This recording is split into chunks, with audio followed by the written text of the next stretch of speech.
quick question for you.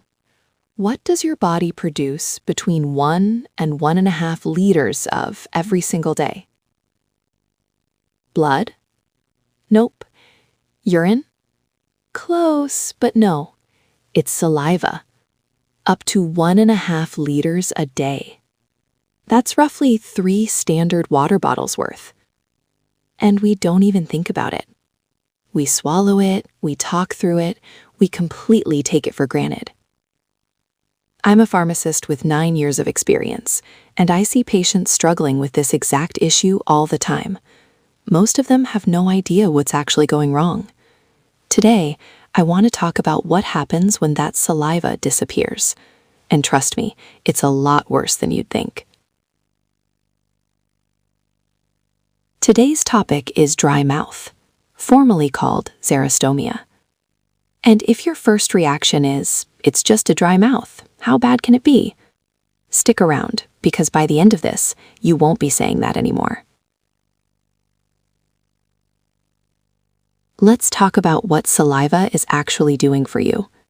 But instead of listing it out like a textbook, I'm going to show you what happens when it's gone. That'll hit a lot harder. Shock number 1. Without saliva, you can barely taste your food. Come on, really? Yes, really. Your taste buds, the little sensory cells on your tongue, need food molecules to dissolve in saliva first before they can send any flavor signal to your brain. No saliva means no dissolving. No dissolving means the signal never gets sent. It's like trying to tune into a radio station with no antenna. The broadcast is there, but nothing's receiving it. This is why so many dry mouth patients say food just doesn't taste the same anymore. And it has nothing to do with their taste buds aging. It's the saliva.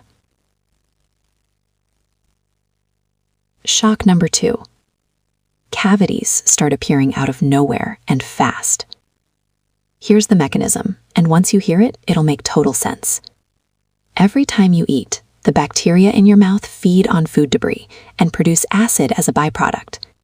That acid slowly eats away at the enamel on your teeth. Now, saliva contains something called bicarbonate, which neutralizes that acid and brings your mouth back to a safe pH. Think of saliva as the fire department. The bacteria set a fire, and saliva shows up to put it out. But when saliva is gone, no fire department. The acid just keeps burning through your enamel, day after day, week after week. And this is why dentists can actually identify dry mouth patients just by looking at their x-rays, because the cavity pattern is completely different. Instead of 1 or 2 cavities here and there, you see multiple cavities appearing simultaneously, often in unusual spots like root surfaces and the gum line. Shock number 3. You can get a fungal infection inside your mouth. A fungus called Candida actually lives in your mouth right now. Yes, right now, as you're listening to this. But saliva contains antimicrobial proteins that keep Candida's population in check. It's a controlled balance. When saliva disappears, that balance collapses. Candida explodes in numbers, coating the inside of your mouth with white patches, making your tongue red and raw, causing pain every time you eat. This is called oral candidiasis or oral thrush. Now, here's a medical irony that most people, and honestly, even some clinicians, tend to overlook. When dry mouth patients develop this fungal infection, they're commonly prescribed a medication called nystatin suspension. It's a standard treatment, widely used. But here's the pharmacist's caution that doesn't always make it onto the label. Nystatin suspension contains a significant amount of sugar. Think about what that means in this context. You've lost your saliva, your natural acid neutralizer, and the medication treating your fungal infection is feeding the exact bacteria that cause cavities. You're addressing one problem while quietly creating another. This is actually flagged in the medical literature. Nystatin suspension should be used with real caution in patients with teeth who have dry mouth for precisely this reason.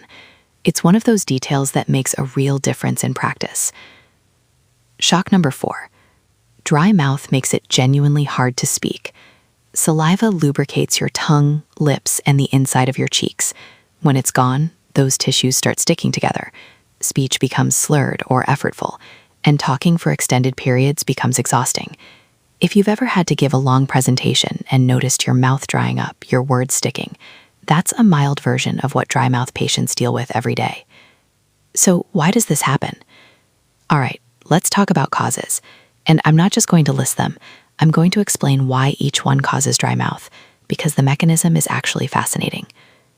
Cause number 1, medication. Over 500 medications are known to cause dry mouth. 500. Blood pressure drugs, antidepressants, antihistamines, sleep aids, bladder medications. But why do they do this?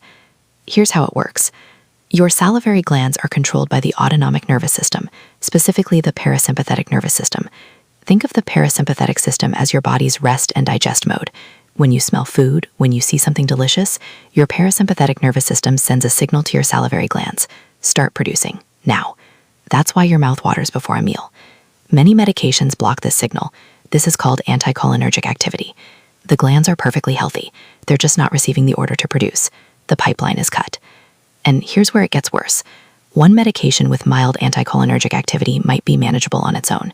But many people, especially older adults, are taking 5, 6, 7 medications simultaneously. Blood pressure pills, diabetes medication, sleep aids, joint pain medication. Each one blocking that saliva signal just a little bit. Combined, the effect isn't just additive, it compounds. The signal gets cut off more and more completely. This is why older adults are disproportionately affected by dry mouth, and why it's worth taking your full medication list to your pharmacist and asking, could any of these be causing my dry mouth? Cause number 2, Sjögren syndrome. Sjögren syndrome is an autoimmune condition where your immune system mistakenly attacks your own salivary glands. Your body's defense system turns on itself. Why does it happen? Honestly, medicine doesn't have a complete answer yet. But the outcome is consistent. Immune cells infiltrate the salivary gland tissue, create chronic inflammation, and gradually destroy the cells responsible for producing saliva. And it doesn't stop at the salivary glands. The tear glands get attacked too, leaving patients with severely dry eyes alongside the dry mouth. Around 90% of Sjögren's patients are women, and many go undiagnosed for years, chalking it up to stress, menopause, or just getting older. If you have persistent dry mouth, dry eyes, and a general sense of fatigue that won't go away, that combination is worth getting checked out. I need you to pay close attention to what I'm about to say. Untreated Sjögren's isn't just uncomfortable, it's dangerous. Patients who leave it unaddressed have a 16 times higher risk of developing lymphoma, a type of blood cancer. 16 times. That's why early diagnosis genuinely matters here. This is not a condition to wait out. Cause number 3, radiation therapy. Patients undergoing radiation therapy for head and neck cancers almost universally develop dry mouth. Here's why. Radiation is designed to destroy cancer cells, but it's not precise enough to leave everything else untouched. The salivary glands sit right in the treatment field, and they take significant collateral damage. Saliva production starts dropping within the first week of treatment. Over time, the gland tissue undergoes what's called fibrosis. It hardens, stiffens, loses its flexibility. And hardened salivary gland tissue doesn't recover. For many of these patients, the damage is permanent. Dry mouth becomes a lifelong consequence of surviving cancer. One more cause worth mentioning: simple dehydration. One study found that going 24 hours without food or water reduced saliva production by 90%. 90. So if you're someone who runs on coffee all day and forgets to drink water, that chronic low-grade dehydration might be doing more damage than you realize. All right, solutions. And I want to be straightforward with you here, because the honest answer is a bit surprising. You've probably seen dry mouth products at the pharmacy: sprays, gels, mouth rinses, lozenges. These products are mostly built around electrolytes like sodium, potassium, and calcium. They're essentially artificial saliva. They do provide temporary relief. Your mouth feels more comfortable for a little while. But here's the catch. The moment you swallow, it's gone. It doesn't replenish, it doesn't stick around, and it doesn't do any of the protective things real saliva does.